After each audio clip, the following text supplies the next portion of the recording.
Hello friends, welcome back. Welcome back to Strategic Management. And now we are about to culminate to a point wherein we would have seen probably all the aspects or major aspects related to word strategy, and then we will be moving towards how do people think in terms of strategic management, and I would be using an important paper which contributes a lot as far as the whole strategic management understanding goes. There are some definitions which you would be using about strategic management. But before I go there, I would try to re-emphasize the fact that strategic management is strategically managing things and management of strategy. And that is an important thought which I want to pursue all through. As I said, that we will try to build up our story and build up the understanding around some fundamentals which we are trying to discuss here, which have evolved in due course of time. So, and then the next one or two slides would be giving you the recap for what we have talked about, and also a perspective which is culminating in nature as far as the whole concept of strategy goes. So, you see, these are some of the major elements which have evolved in due course of time, and which we have talked through definitional perspective around strategy as a word, as a term, as a concept, and then we talked about different aspects related to strategy as such also. So, here comes, so if you look at these elements, a successful strategy must be clear, consistent, long term goal.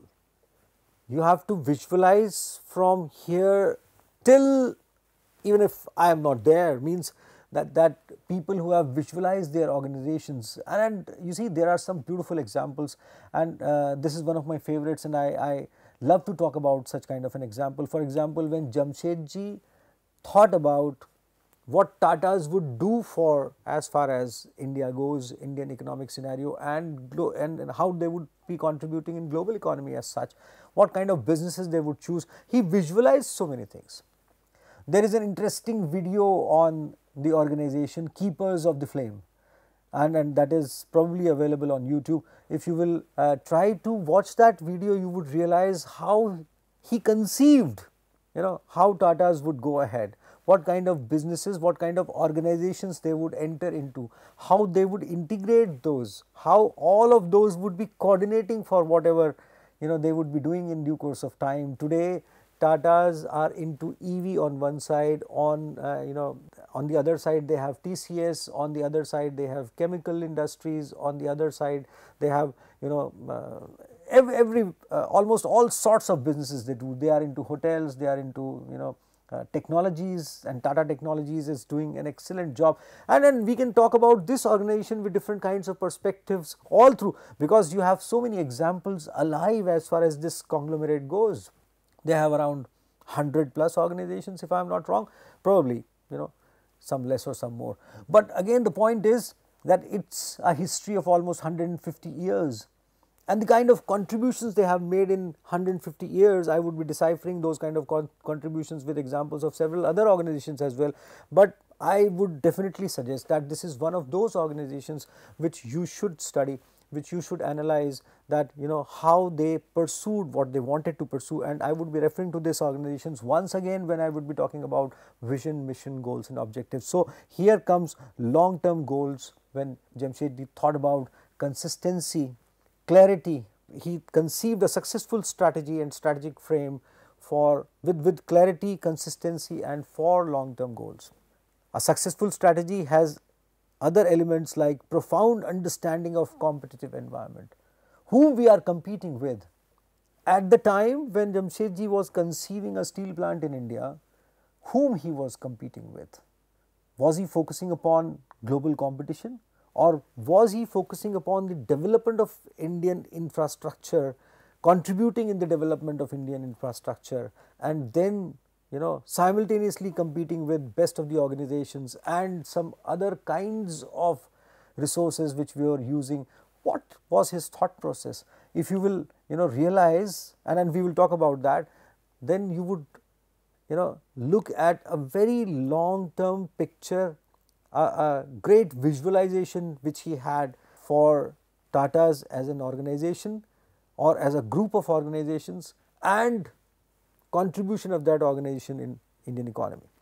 Objective appraisal of resources. So, successful strategy objectively appraise the resources, and we have talked about that, finding and developing resources, and effective implementation. Actions, set of actions, we have referred to those earlier as well. Now, let us briefly describe strategy, and here I am continuously using Grant as a resource. So, this is Contemporary Strategy Analysis 11th edition by Wiley. So, where is the firm competing? The product firm supplies and how that product actually contributes in other value chains and other products as such.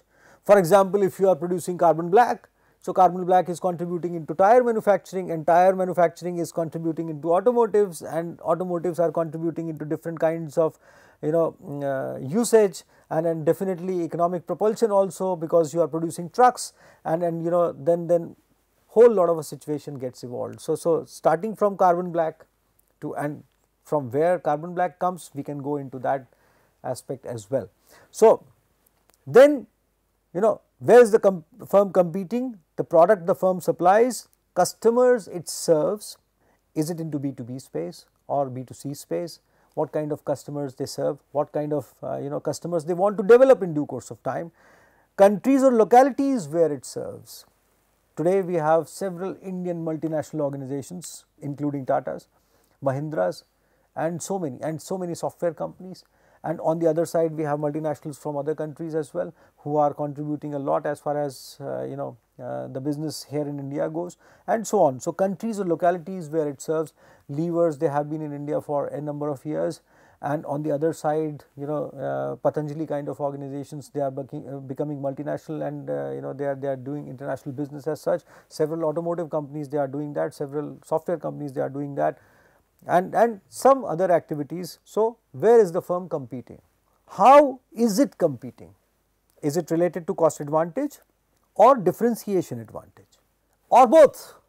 And we would realize when we would be talking about innovation as a key element of strategy, then we would realize that we have both of these going parallelly, hand in hand, and many a times supporting each other, and many a times there is a trade off.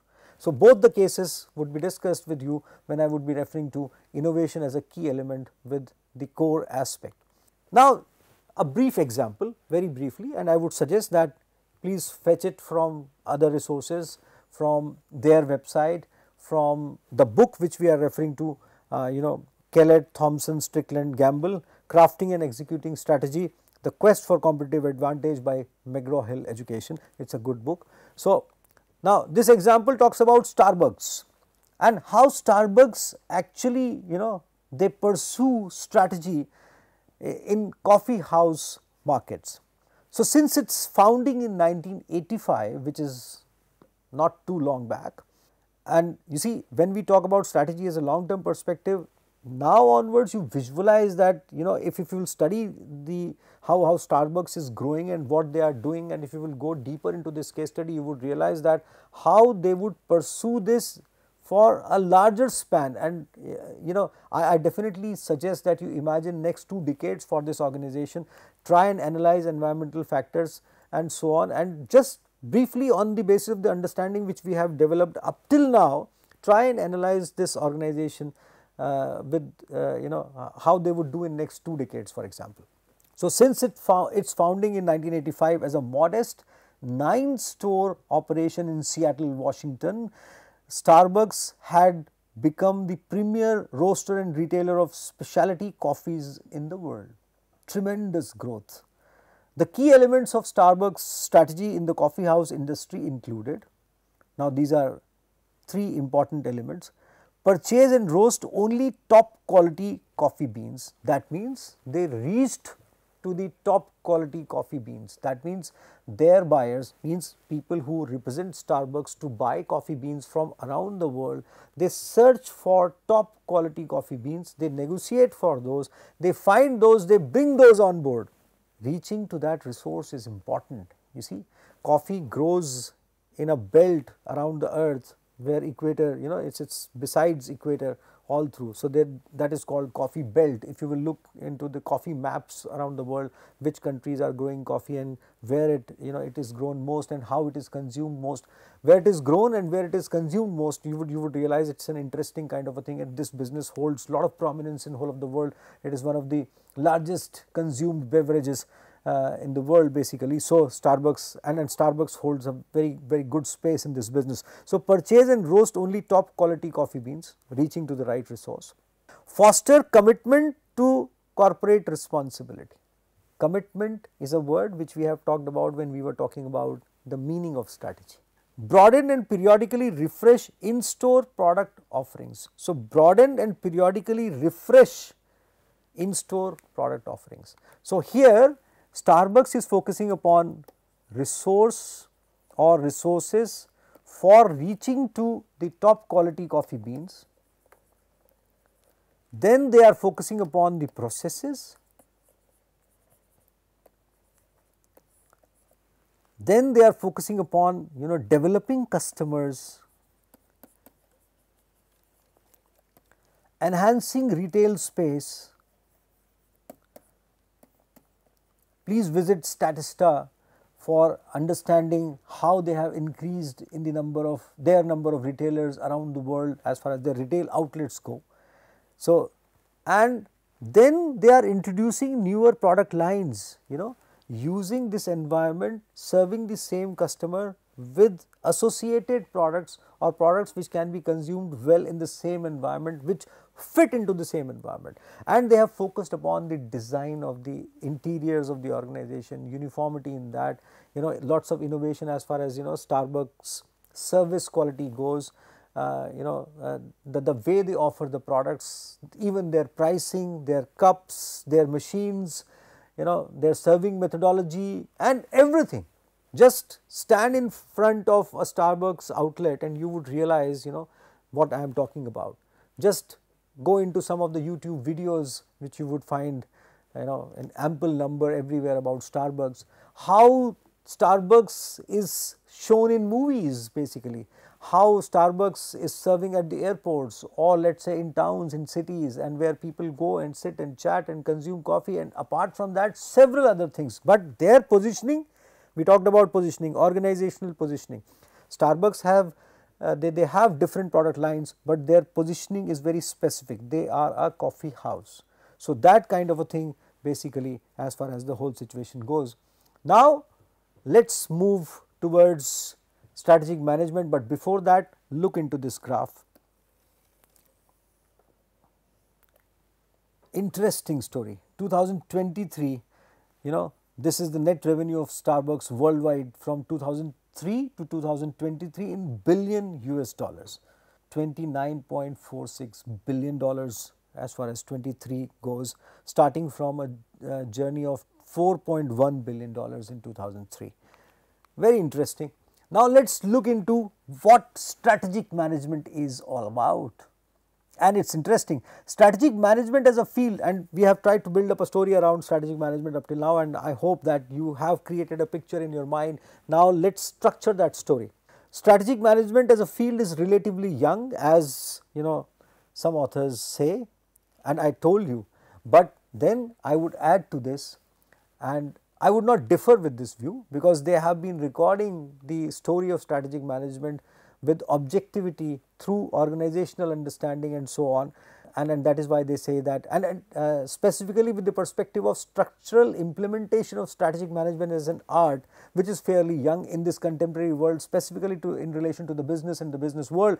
But I would add to this, not differing to this, that strategic management existed since ages, and we have texts suggesting about ideal kingdoms wherein people knew how to do business, and I would be going for those kind of things basically briefly if possible, connecting this dot with that kind of a dot and creating a large chord between ancient times to these times, wherein we would find out how strategic management existed, how businesses they did business for developing prosperity and opulence, what kind of products were being generated, how cotton was traded from India to other countries long back, how pearls and jewels were being traded and how organizations were doing what they did and how businesses they came up. So those kind of things definitely are historically present in our literature, and the art of strategic management is quite evident in our literature. So now again, this is a paper which we have chosen for you to understand this, the concept of strategic management, and the paper talks about, and this is written by Nag, Hambrick and Chen. What is strategic management really? Question mark. Inductive derivation of a consensus definition of the field. So they have tried to build up a consensus definition. It's an interesting paper published in Strategic Management Journal, a reputed publication, wherein a lot of peer review is being done as far as the researches go. So the authors say that its subject of interest overlap with several other fields. Now they have tried to visualize, from where this is coming, how should we be looking at strategic management. And you see, I have continuously been referring to politics, to political strategies, to countries, to economies, to industries, to organizations, and even at the individualistic kind of a level, or even a small enterprise also. Let us see what authors talk about. It is a subject of interest overlap with several other fields, including economics, sociology, marketing, finance and psychology, as Hambrick says in 2004. Now, an explicit definition of the field was explored in the same study, which we are referring to here, Nag, Hambrick and Chen, by analyzing the inputs from 4 sets of boundary spanning scholars. They took a scholarly view of different kinds of disciplines and tried to collate that view. What do they mention about strategy, or what kind of indicators they find in those views to come up with a cumulative definition. It is very interesting, and they have built up a good case around this, and it is a good read. Please do read this paper. So the adjacent fields for strategy included in economics, sociology, marketing and management. The definition of strategy management varied in different fields, yet had a common chord within them, as the authors say. Let us see what have they marked out. So they talk about representative definitions in adjacent fields, and now it is becoming interesting. They take a definition with the perspective of economics, which says that strategic management field is positively the scientific study of the plans that firms build and implement in order to achieve and maintain competitive advantage. We have heard these words before. And normatively, the attempt to identify optimal plans for achieving and maintaining competitive advantages. A scientific study of the plans that firms build and implement in order to achieve and maintain competitive advantage, and normatively the attempt to identify optimal plans for achieving and maintaining competitive advantages, positively and normatively. Very interesting, you see, and this is the view which they are building up through an understanding of what economics thinks about as far as the strategic perspective goes. Economics, there is a lot of literature associated with how firms compete, how do they price their products, which is a tool for competition, very important tool for competition. How Starbucks comparatively is doing as compared to other such kind of businesses. How McDonald's do good in comparison to other burger chains, and how Domino's is doing as compared to Pizza Hut, and so on. How Coca-Cola is doing against Pepsi. These are popular examples, and around you also. You go to a market, you find 2 shops with similar kinds of products, and you would realize what I am talking of as far as the whole situation goes. Now, what do we have in terms of sociology? The study of firms' performance from a platform of tangible and intangible resources. Here we are referring to, there we are focusing upon competitive advantage and this plans basically, and here we are talking about resources. So, and earlier we talked about both of these things together as well. So, when we were referring to different kinds of definitional frameworks. So, tangible and intangible resources in an evolving environment, volatility of environment, evolving environment where technology is changing on everyday basis. So, technological environment is evolving, political environment is evolving, geopolitics is evolving, different kinds of situations are going on in this contemporary world wherein we are not at complete peace as of now, and there are different kinds, there is a different kinds of different kinds of situations are evolving day by day as far as geopolitics goes, which is affecting trade, which is affecting supplies and so on.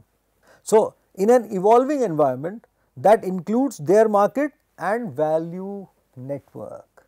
Here comes the reference to value webs, which I talked about earlier as well. So, value network basically is associated with value chains, wherein so many value chains they collate and become a network, or you may say a web. The study of how further, the sociological perspective says, the study of how organizations create value, including not only the plan but also the organizational configuration that is combined with. Earlier we saw, when Mintzberg talked about strategy as a mediator, and when Drucker talks about strategy as a driver. Here again, that this sociological framework somehow indicates on a similar lines basically. The study of how organizations create value, including not only the plan but also the organizational configuration, means you are readjusting your organizational structure with as per the requirements of the environment and the strategy you want to pursue. That is where sociological view comes in. Marketing view, very interesting. Marketing evolved in due process with the support of economics and sociology as such, and authors they have very intelligently taken marketing view as such also. So, marketing view, it is a field about what drives the performance of certain businesses and which strategy works. Positioning of the organization, positioning of your product, how positioning of the product supports the positioning of the organization, and what do you know Nike for, and how you are pursuing Nike as an organization, what kind of products you are pursuing and so on. What do you know Bata for? So, all these examples, Nike is a very large example in terms of as far as what drives performance of certain businesses, how they have actually reached to the right resources, use those right resources with lots of acumen and position themselves with brightness in front of the customers, so much so that they do not write their name usually anymore except for their symbol, the swoosh, the famous swoosh. So, again, while talking about marketing, the authors say that the field looks at substantive and process issues. Mark these words: substantive and process issues such as strategy content, governance mechanisms, strategy choices, market driven strategy, choices of markets, advantage, value propositions, configuration, reacting to markets and structure, governance, CEO, leader and strategic choices. Should we talk about Coca-Cola and Pepsi here? Should we talk about Nike here, Google here, Intel, HP, Apple, Patanjali, Amul, LIC, SBI, you name, you have several names and brilliant names, 3M, and you look around basically, SC Johnson and Sons, Boeing, Airbus, so many examples, and you would realize that it is a brilliant correlation which authors are building. Again, management perspective. Strategic management is the process of building capabilities that allow a firm to create value for customers, shareholders. Here management perspective, value for customers, shareholders and society. Mark this, keep this in your mind. I will be coming back to this specific thing many a times. Society while operating in competitive markets. Developing an explanation of firm performance by understanding the roles of external and internal environment, and here comes internal and external environment analysis, the factor analysis. Positioning and managing within these environments and relating competencies and advantages, opportunities within advantages to opportunities within external environments. Whole understanding of external and internal environment. Now, where authors they take us, how they collate this understanding, it is a beautiful expression, And Nag, Hambrick and Chen in 2007 in their work titled, as I said, What is Strategic Management Really? Inductive Derivation of Consensus Definition of the Field, they now proposed a definition of the field of strategic management which says the field of strategic management deals with the major intended and emergent initiatives. Intended, that means what you thought of, intentions, vision, mission, objective, goals. Intended and emergent initiatives, understanding the environment and adjusting to those at functional and business level. So, intended and emergent initiatives taken by general managers on behalf of owners involving utilization of resources to enhance the performance of firms in their external environments. A good study, a good contribution, which brings us to a situation where we can look at strategic management compositively. There are several other definitions, there are several other views which have been given about strategic management, but we have to remember that each of the view which we have referred to for understanding strategy and strategic management talks about actions, initiatives, vision, understanding the environment, capitalizing upon the resources, identifying the resources, capitalizing upon the resources, and outperforming the competition. You see, the point here is, and I told you we will be talking about that when we will be discussing competition, beyond competition, absence of competition and so on, but outperforming the competition does not always means directly going beyond the competition or competing with the competition. Imagining the competition, making yourself unchaseable, making yourself so relevant that world cannot live without you. If you can do that, that is really a thought process which would make you a better organization, at individually make you a better individual, where people can't compete with your understanding and skills and core competencies. If you are talking about a country, would make you one of the finest nations in the world, wherein people would look up to you. If you are talking of a non-profit organization, you would be touching so many lives. And if we think the larger benefit, wherein one of the views in with the management perspective which authors gave, touching upon the society. So, if we look upon strategy with that kind of a perspective and with this kind of a composite understanding, we definitely are looking towards bringing in prosperity and opulence for this world. Strategic management is all about bringing in prosperity and opulence at smaller levels, at organizational levels, at industrial levels, at economic levels or economy levels of the economies, at national levels, at international levels and so on. And this is how we would be building upon our thought process. Ultimate objective of studying this composite course is looking at how to bring prosperity and opulence at all the levels. I would be coming back to you with lots of inputs and lots of insights, and we would build up this subject together for next course, in due course. I will be catching up with you. Be with me, keep studying, keep analyzing examples, look at stories, watch videos, enjoy yourself. Goodbye.